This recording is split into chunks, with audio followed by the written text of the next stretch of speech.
This is a RENPHO AI-powered smart bike assembly video. In the next few minutes, I'm going to concisely show you how to build the RENPHO bike. Also, just to be 100% transparent, RENPHO sent me this bike to do videos with it, so that's not going to change anything about how I present this bike or my thoughts or opinions on it, or how I tell you how to build the bike. Just want to let you guys know. So before we build the RENPHO bike, I'd like to point out that the box that it comes in is actually relatively small for an indoor cycling bike, and in terms of weight, it actually weighs a lot less than most of the other indoor bikes that I have. So if you're concerned about a really heavy bike or a large box, the RENPHO bike is actually pretty manageable in terms of its size and weight. So the very first thing you want to do when building this bike is actually flip the whole thing over and cut the box open on the bottom, and then rotate it back over and pull the box off the top. And believe me when I say this is the best way to do it, because if you try flipping it on its side or any other method, they are all just way more difficult than doing it this way. It does say you should have 2 people to do this, but I'm just gonna do it on my own because I'm the only one here.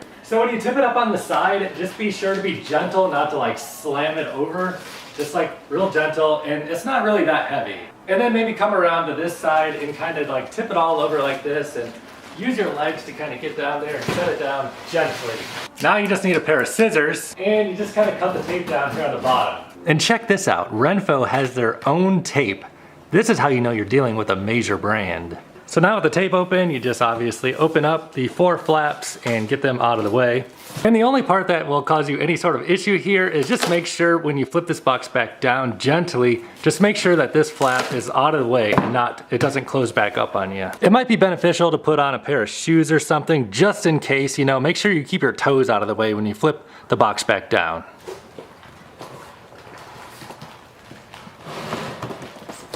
And same thing, keep the flaps out of the way.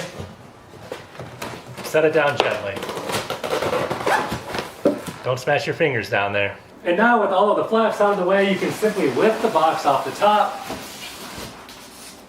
Easy peasy. And now from here, what I like to do is just set the box off to the side, upside down, and put the remainder of the styrofoam and all that in the box. So here's what everything looks like on the front of the box as you unpackage it. The pedals are neatly packaged into this little rectangle area over here by the seat. It looks like the seat is already on the bike here, so that should be pretty easy. And then up here on the top of the packaging is the tools and the bolts. And around here on the back side are the stabilizer feet. So you have one over here packaged up nicely in there, and then the other stabilizer bar is over here on the other side. So I just want to show you this, so in case you need to repackage it, you know where all of the stuff goes. Also, it looks like the handlebars are neatly packaged up inside here and just neatly wrapped around these foam inserts. Over on this side, there are no materials, and nothing on this side either. Underneath the tools and assembly materials, you'll find the power brick right here. And inside of that little packet, you'll find 3 separate items, including the tools and bolts. So you get the 15mm wrench for putting on the pedals and the Allen wrenches. So basically, you know, it's just 2 separate little bolts here, pretty simple. You have 4 M10 screws and 4 M6 screws with washers. Also, there is a warranty registration card here. And then you get the user manual as well. So in case you need instructions and stuff, that is all inside of here. So you can grab your scissors and get the pedals out of here. A very first look at the pedals shows us that these are very beginner-friendly pedals. They are just a single side, so they don't like flip over. You don't have like SPD clip-ins or anything, so you don't need any sort of special shoes for these pedals. Also, there is an independent strap here that we will be putting on in just a moment. So you can use just like normal shoes with these pedals, and then you can strap your foot down for that extra security. Also, taking a closer look at the threading on the actual pedal here, we see a little bit of blue Loctite, and this blue Loctite makes it so the pedal will be more likely to stick and stay on and not come loose and fall off. So some of the other indoor cycling bikes I have reviewed in the past have had issues with the pedals coming loose, but having just a little bit of blue Loctite on the pedal definitely helps keep it more secure on there. So now I'm just gonna remove the 2 stabilizer bars here. A first look at the stabilizer bars, they are pretty standard. There is a little bit of an arch to this one, which is kind of unique. Usually they're just like flat across. The mobility wheels seem just fine, just normal wheels. And one thing to note down here on the bottom is there are adjustability feet on all 4 corners, and they are rubber adjustability feet. So just in case your floor is not level like mine, you can use the 4 feet to adjust this thing to be level. Looks like you want to get the handlebars out next probably.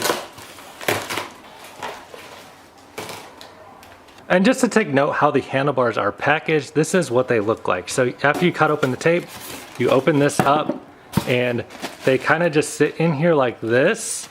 The screen here is up on top. The tablet holder goes right here.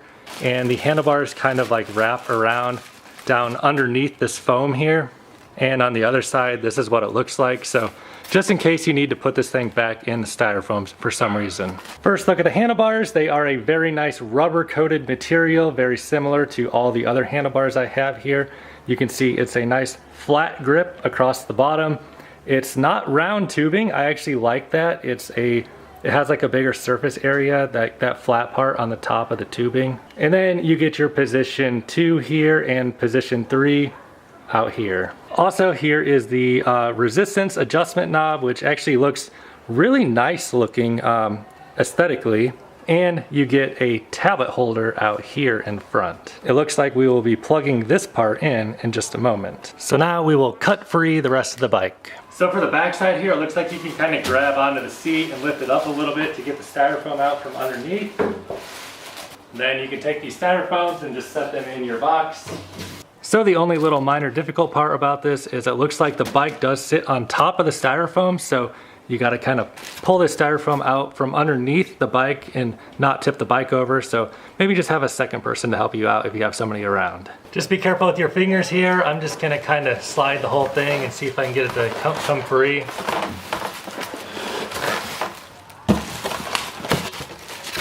Oh yeah, that'll just kind of slide right off to the side. Then after you slide this styrofoam piece off to the side, you can kind of get a handle on it right here and just kind of pick it up. And there you go. So I just put all the styrofoam and leftover packaging back in the box here.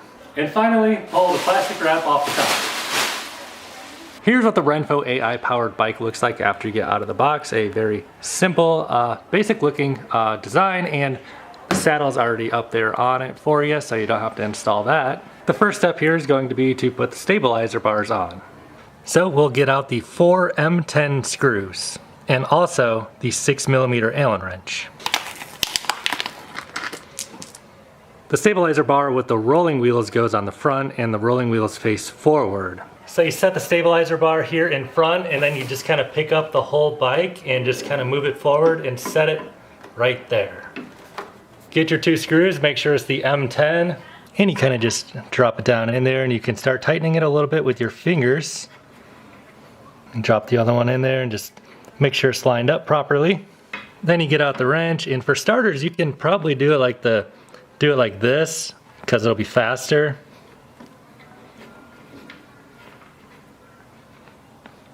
Then after you get it pretty tight, go on over here to the other one.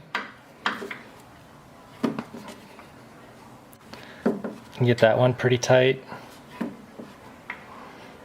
Then after each of them are pretty tight, then you can kind of turn the wrench this way to get a little extra torque on it and tighten them down tighter.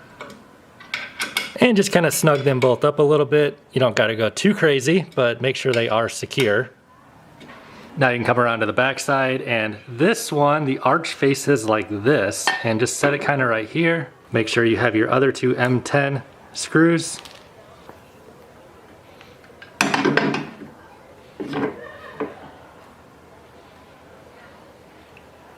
And you just kind of set it like that. Just be careful to watch your fingers and don't get your fingers pinched down here. I'd recommend picking the bike up from under here and just sliding this whole thing under. And it looks like this one is aligned for me, so I'm gonna go ahead and start that.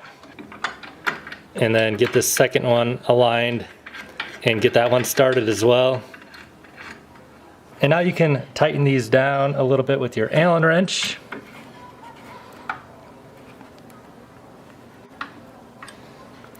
And then after you get them pretty tight, you can rotate it like this to get a little extra torque. And just kind of snug them up. And just kind of alternate, tightening up, you know, the left side then the right side to kind of keep them balanced. And just kind of snug them up. You don't got to go too crazy, but make sure it is secure. And while you're down here, you might want to take a moment to make sure the feet are sitting flat on the floor while you're just over in the area. So now you take the handlebars, and there is a little wire down here and also a wire coming out of here, and you just connect the two up. To be 100% clear, there is a little clip here on top, and this top clip part here, make sure that this part that has a little clip, you can also see there is a little clip on the top side of here. These two clips just go together. So just make sure it goes over the top there and clips into place, and you should be good to go. There's only one way for this to work. After you have that in there, just drop the whole handlebar assembly down in here. Just be sure to be gentle with your wires here and tuck them in appropriately, and then you just drop the whole handlebar assembly right down. So now we go back to our packaging and get the M6 screws, all 4, and then you use the other wrench for these. So you come up here on the front of the handlebars and just make sure that the holes are aligned. You might need to kind of play with this a little bit to get these holes lined up. But after they are lined up, you just kind of drop in your screws here. You can kind of get one started and then get the other started. So I needed to kind of pull up on the handlebars to get them lined up. Just kind of, if you grab on the handlebar here, you can move it a little bit if they're not lining up properly. Shouldn't be a big deal at all. So I just kind of grab on here to kind of wiggle it a little bit and get them lined up. Now over on the other side, there are 2 more screw holes. You need to put screws in there. Just kind of drop these in and start to tighten them up with your fingers a little bit. So after you get them kind of aligned, you can just kind of start using your wrench and they should go right into place.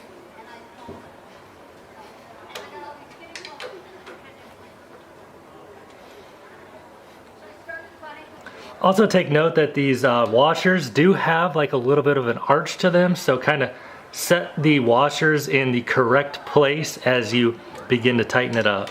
If you see a little gap like that, that means the washer is not in the correct place, and you just kind of need to rotate the whole thing. And then, it's hard to do with one hand. Come on, there we go. Okay, so there's flat. Well, it was flat.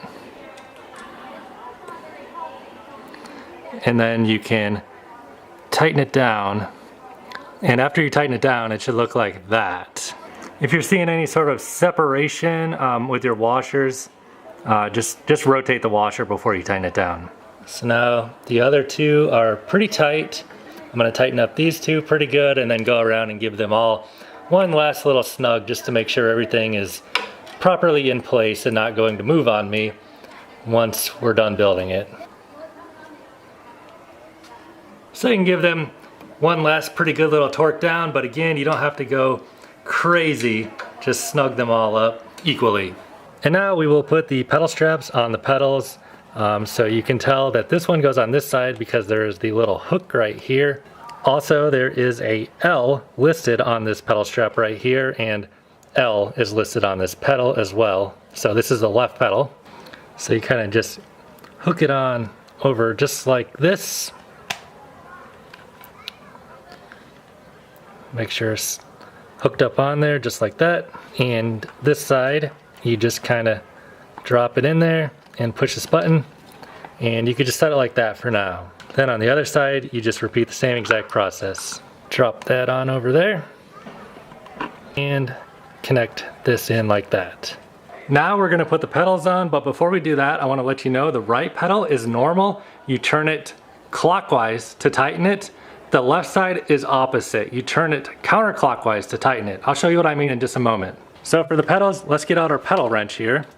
You can see here, this is the right crank arm and this is the right pedal. So right goes on right and the left pedal goes on the left side. Before you even start using your wrench at all, take the pedal and make sure that you have the threading lined up properly and start to turn this pedal on just with your hands. So you can just put it on like this and just kind of rotate it and get the threading aligned.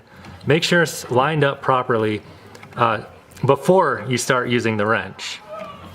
After you turn the pedal a few times, just with your hand, it'll start to kind of go in there, as you can see, And then once it kind of stops, then you can get the wrench out. Using this method, instead of just jumping straight in and using the wrench right away, will help you ensure that you have the threading aligned properly so you don't strip the threading on the pedal or the crank arm. After you have everything lined up and started pretty good, then you can start using the wrench to tighten up the pedal.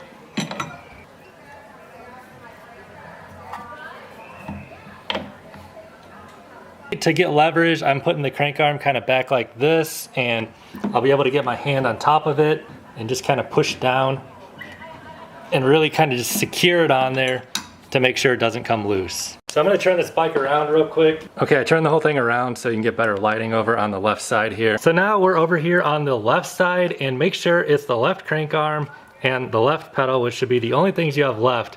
And to tighten this pedal, you actually turn it counterclockwise. So this is very counterintuitive to all other building assembly things. It's very specific basically to left pedals on a crank arm. You turn it counterclockwise to tighten it. And again, what we're going to do is just get the threading started, turning the pedal just like this to make sure all of the threading is lined up, because we don't want to get out our wrench and cross thread anything and strip the threading. The pedal should be able to go in about this far, just turning it counterclockwise before you need to get your wrench out. But then yeah, get your wrench out.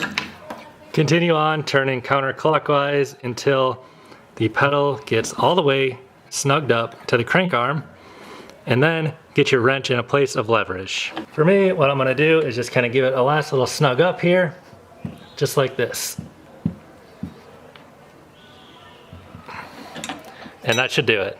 And that's pretty much all you have to do to build the RENPHO AI powered bike. The last final step here is to plug it in, and we'll do that now. Plug this part in down here. And I would like to point out down here, there is a little switch. There's a power switch down here that you can turn the bike on and off. So if your bike isn't turning on, make sure that is on. And you know what to do with the other side. Plug it into the wall. So I wonder what happens after you plug it in. Is it on? Oh yeah, so now it's on. Made a little beep noise. And we could peel this off, and here goes the resistance levels and stuff. Very nice, very beautiful display actually. I really like the look of the display. Also, I really like that it has torque displayed here in Newton meters. How neat is that? Before you get on the bike, you're gonna wanna make sure you adjust the seat height to where you want it and move it back and forth to where you want it, and also adjust the handlebars to where you want them.